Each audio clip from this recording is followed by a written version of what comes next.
бозӣ аз ҳама серголи даври сеюм дар бозии байни дастҳои равшани шаҳри Кӯлоб ва Хуҷанди Хуҷанд рӯи омор омад. Равшаниҳо дар мавсими соли 2025 аввалин ғалабаашонро ба қал гирифтанд. Дар ин бозӣ ба ҳамлагири Равшан Чериддин Бобоев муяссар шуд, ки 2 гол зада дублро дар мавсими нави футбол ба номи худ мӯҳр занад. Ҳарчанд даври сеюм аст, аммо ҳунарнамоии Хуҷанд назаррас нест ва даста то ҳол ягон имтиёз ба даст наовардааст. бале дар ҳақиқат барои дастаи Равшан бисёр душвор аст ки ба ғалаба ноил шавад, аммо ин навбат дар муқобили Хуҷанд бозӣ мекунад. Хуҷанде ки дар 25 бозӣ дар муқобили ин даста пирӯзӣ ба даст овардаасту 10 бозиро бохтааст. ҳоло футболбозони дастаи Равшани Кӯлоб фишорро хеле зиёд мекунанд ба мақсади ғалаба албатта, ва инҷо як ҳуҷуми хеле зебоиро ташкил медиҳанд. Бубинед ҳоло Шериддин Бобоев бо тӯб аст, як зарбаи обдор мезанад, аммо каме иштибоҳ ва тӯб аз майдон берун меравад. Ба ҳар дав ин як шӯълае буд барои футболбозони дастаи Равшан ки голро аз дарвозаашон гиранд. Чӣ гунае ки мебинем дақиқаи 19-ум Шон Паул Комолафе, легионери дастаи Хуҷанд, ҳисобро боз мекунад. Инҷо ба иштибоҳ Сорбон Ғиёсов роҳ медиҳад, ки аз назди пои ӯ тӯбро мегузаронад ва баъдан ба тури дарвоза равон мекунад. Евгений Гриценко ҳам инҷо беқудрат буд, ки пеши роҳи ин тӯбро бигирад, ва инҷо Алиҷони Кароматуллозода ҳам ба ин ҳуҷум дер монд.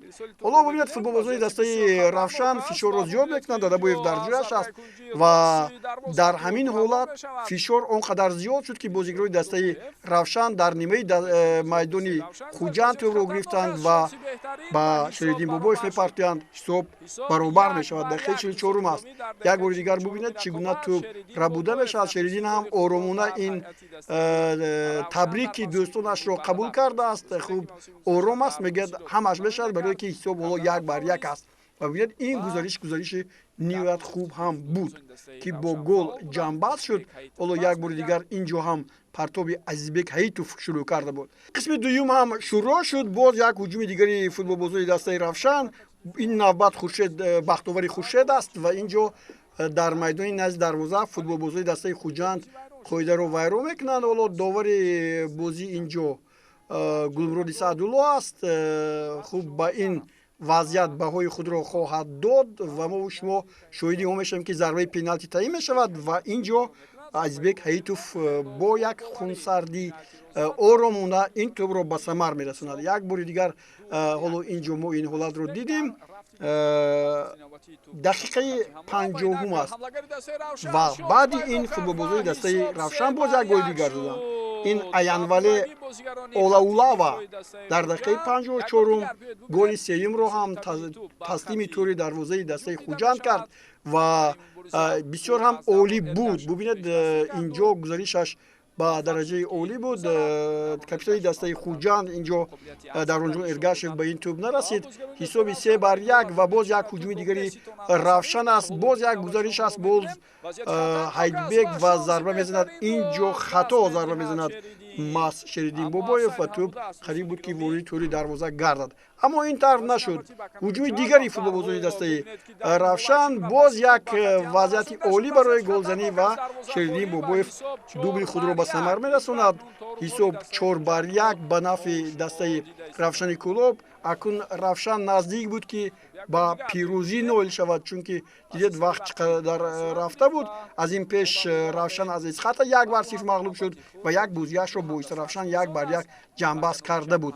аммо ин легионере ки ҳоло мо инҷо мебинем, Аянвале бисёр ҳам маҳороти олӣ ва зебо дорад ва ҳоло футболбозони дастаи Хуҷанд ҳам як имконият пайдо мекунанд, аммо инҷо қоидаи бозӣ вайрон мешавад. Гулмуроди Саъдулло бозиро манъ мекунад. аммо дар ҳамин ҳолате ки мо ҳоло инҷо мебинем, як ҳолати ногувор ба вуҷуд омад баъди дидани ин ҳолат аз видеодовар, яъне видео кӯмакдовар.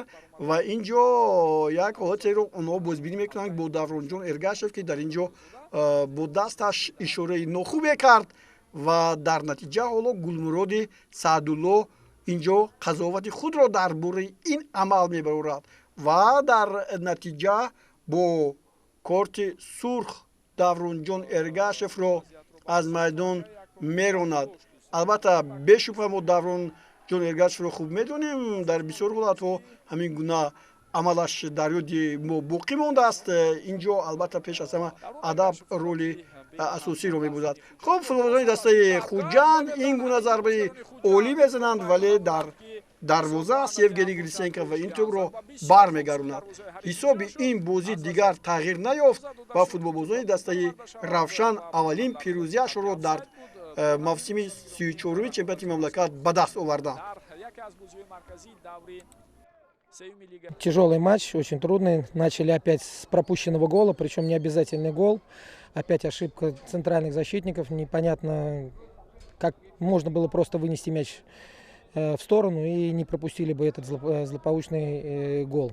Но молодцы ребята, собрались, стали выполнять на протяжении всего матча. Они выполняли все требования команды, поэтому я считаю, что заслуженная победа. Да здесь не в стиле дела, здесь самое главное, чтобы ребята поняли всю философию, которую мы им прививаем. Самое главное, поняли, что при потере мяча вступать в отбор и нельзя просто так терять мячи. То, что произошло вот в предыдущем матче, потому что было очень много потерь, было очень много моментов около наших ворот только из-за этого, потому что мы не могли создать атаку из-за того, что просто-напросто теряли или отдавали мяч сопернику, причем очень легко. Поэтому сегодня ребята играли более собрано, более строго, и я считаю, что заслуженно победили. Дар бораи бозӣ чӣ гуфтанем, он чизое ки мо талаб мекардем, футболро фреб карда намешавад. Футбол ҳамин чиз аст ки агар ба майдон мардак борим бироем футболбоз бозӣ кунад, футбол ин чизро дӯст медорад, варзиш ин чизро дӯст медорад, лекин ин хел биромада ба майдон ба як чиз нигоҳ накарда бозӣ ин хел нишон додан. Ман дигар мегум намедонам чӣ гӯям ба бозингаро, лекин албатта мушкилӣ ҳаст, намехоҳем он мушкилиҳое гап занем. Мушкилӣ албатта дар бозии худамон аст.